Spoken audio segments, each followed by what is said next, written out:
Hey educators, it is Princess Educator, and today I will be giving you guys tips on how to provide adequate supervision inside of your classroom. So let's go ahead and get started. Number one, make sure that you are following your state student and teacher ratios at all times. So you can go ahead and look up your state's early childhood learning requirements for ratios on the Childcare regulations website. So go ahead and make sure you type that in. So you live in a state, go ahead and type in that state, early childhood, childcare regulations, or state ratios. You can also ask your director what are the ratios for your state, because she or he should already know it. But guess what? You also need to know it by the top of your brain, okay? You should know what all of the requirements for each age group, no matter if you do not work with them or not. For example, in Georgia, for infants, it's 1 to 6.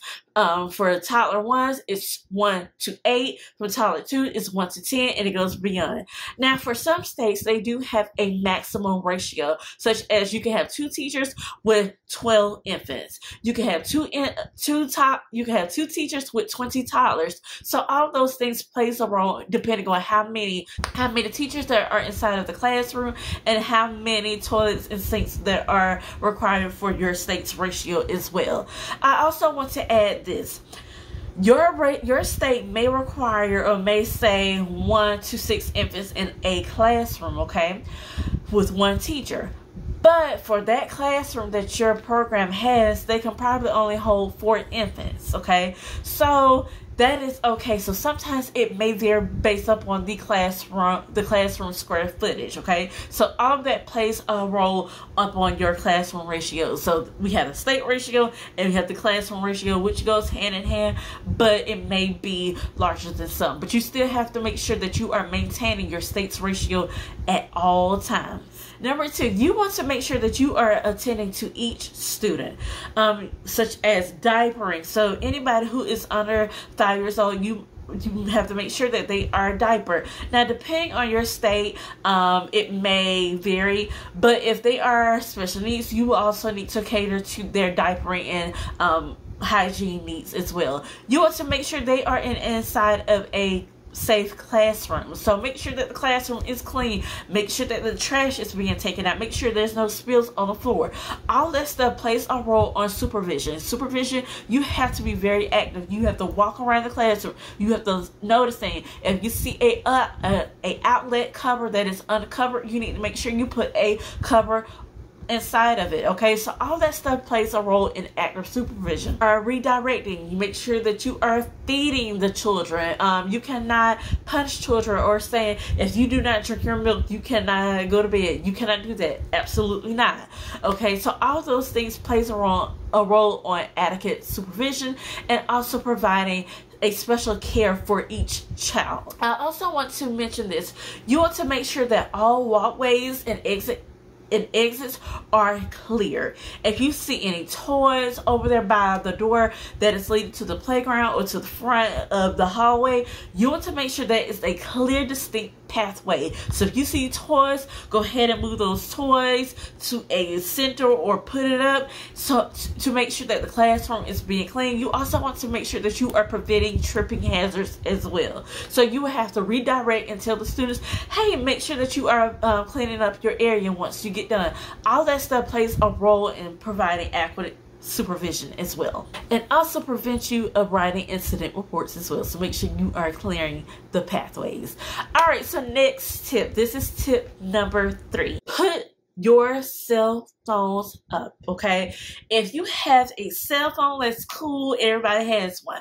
Make sure that you are putting them up. Now, depending on your state, your program, they probably have a no cell phone policy, okay? That doesn't mean that you cannot bring it inside the building, but you will need to put it inside your purse or put it inside your locker or something like that. I also make sure that it is on do not disturb.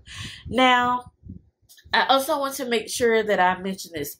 every center is different with their cell phone policy. I have worked at some schools. If you said cell phone, you're going home. Okay. So you want to make sure that you are reading up on those policies, make sure that you are abiding to them as well. Now, I have worked at a center where we could not have our cell phones, but we can have our smartwatches. But there's a time and a place for everything. If you are on the playground while you're doing this, I'm not trying to be funny. I'm pretty sure 9 out of 10, it's nothing that's important more than those children's safety. If your husband is asking you what we're eating for dinner tonight, you need to go ahead and put him on red or call him. Okay, that is not important. Okay, I'm being silly, but it's very important because things can happen. People have gotten their centers shut down or have gone to jail because they were not providing adequate supervision because they were on their phone while a child was standing on a shelf and fell down and probably, okay, or something that was similar. You do not want that to happen under your care. So make sure you put those cell phones up. If you have your Apple Watch, you need to be mature enough to ignore it. You're not in high school. You're not in middle school. Yes, that ding is dinging. I have one as well. But every time it dings, you don't need to be looking like that. Every time it rings, put it on, hit the red button and go about your day. Because these children need your care. They need your supervision at all times. So another thing that I want to add is you want to make sure that even if you are working at a center that probably does not have a strict no cell phone policy, make sure it's up. Now, there is a feature on iPhone. I am an Android lover. I love Samsung, but I have an older cell phone that is from Samsung. But yeah, so with iPhones, you can go into a do not disturb setting. You can type in the address of where you want your phone to go and do not disturb, or only these certain amount of contacts can contact me. So go ahead and look that up on YouTube and figure that out. But yes, that's what I have for my phone. Every time I hit that certain radius, it automatically goes on do not disturb, okay? You can change your do not disturb if nobody cannot get to you, or those 5 people can get to you, whether it is your child's school, grandma, all those people, they can contact you if something happens. Okay, so your phone will ring if only those people contact you. Now, I'm not saying that you will not get notifications from other apps. You'll probably get the notification, but it would not ding, if that makes sense. Okay, so I also want to add that as well. So yeah, so I just want to give you guys a little tip if you can. Okay, if you can. So I also want to give you guys this tip. Make sure that you are giving your children's school, daycare, or whomever your work phone contact number. Okay, they need to have a way to contact you, whether it is a work email, or I prefer just calling the center. So just give them that center phone number and they can go ahead and contact you if there's something that is an emergency. So I just want to clarify that as well. So let's go ahead to step number 4. All right, so number 4, be physically present. What I mean by that, you want to make sure that you are walking around the classroom. Make sure that you are playing with the students. Make sure that you're talking to the students, engaging with them, asking them open-ended questions about how they're building their blogs. All that stuff plays a role on building relationships with your students, but also making sure that they are being supervised at all times. They're not going to try certain things because they know that you're going to be around, that they know that you're going to correct them.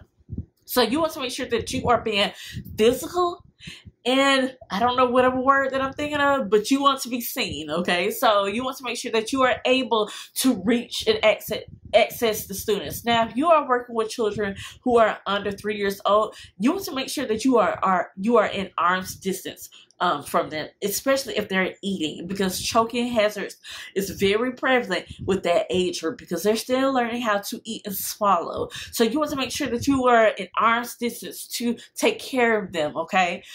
Okay, so I also want to make sure that I explain this as well. When you are on the playground, you want to make sure that you are walking. Please do not stand in one spot. That entire spot is going to get weak because you're standing in that same spot. You're standing in that same spot. Make sure that you are walking around the playground, also the classroom as well. Make sure that you are listening out for anything that is going on. If you hear, y'all, I want to give you guys this story, and this literally happened. We were outside, so the playground, I'm gonna call it the top classroom. So the top classroom playground was in the front. So the fence is right here. We're at the side. So it was a parent that had her car. I don't think it was running. Okay, she had her car. She went inside the building, talking up front. Okay, her child went up to the front. I guess he disengaged the parental. I'm gonna call it a parental today. Parental, and it went in drive. So mind you, this car was going towards the fence. Okay, it went towards the fence. So I quickly gathered up my students and we went inside the building. Okay, now I also made sure that I had my head stick out because he's also a child, and plus I want to make sure that that person is okay. So at this particular center, we did not have walkie-talkies. So, but it's another story.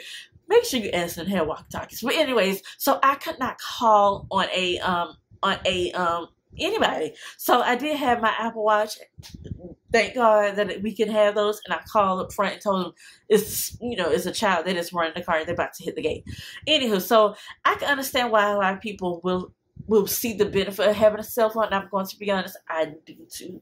At least that. But you need to be responsible. But anyways, let's go back to the story. If I had my back turned, while I'm tying a student's shoe, something can happen behind me and I would not even know. Okay? If a parent say, what happened to so-and-so, so-and-so, I wouldn't know because I had my back turned. Even if it's 30 seconds, anything can happen at 30 seconds. Okay? And I am telling you guys this from experience or what I've seen on the news. Things can happen, okay? So make sure that you are providing adequate supervision at all times. At all times, even if you think they're not going to do it. That one time, that one day, they will. And we do not want nothing to happen. So make sure that you are being physically present. Make sure you are hearing what is going on. I remember I was hearing that boy screaming when he moved the car because the windows were down. I heard him screaming, or I heard the car moving up. Make sure that you are providing adequate supervision at all times. At all times. I want to say this. At all times. All right. So number 5, this is the last tip. Number 5. Provide watchable sight. Of course, I covered that before, but make sure that you are providing watchable sights at all times. Okay? Make sure that you are keeping up with your ratios. If you know you had 10 students at 10 o'clock, you need to make sure you have that all 10 at all 10 times of the day. Okay? All 10 hours of the day. Every 30 minutes, you need to count. Every 10, 15 minutes, you need to count. I know we do have new innovative apps where we can do name to ratio features, like on Brightwell. You find that child's picture, find him, he's still here, do it just like that. Also do it that way, but also do it in your head. Keep it in your head. When did Emily come in? You need to be very spot on who is coming and out of your classroom. Okay? You don't want to be like, when did she come here? You want to be aware of that. Okay? So anytime somebody opens up your door, you need to be going around the corner and see who's coming. All right, so this is pretty much it. But yeah, you want to make sure that you are on it. We are dealing with people's children,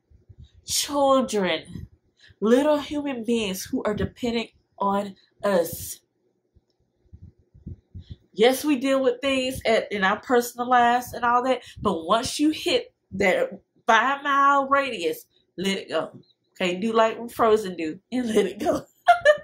Alright guys, I hope you guys enjoyed this video, and I'll talk to you guys later. Bye.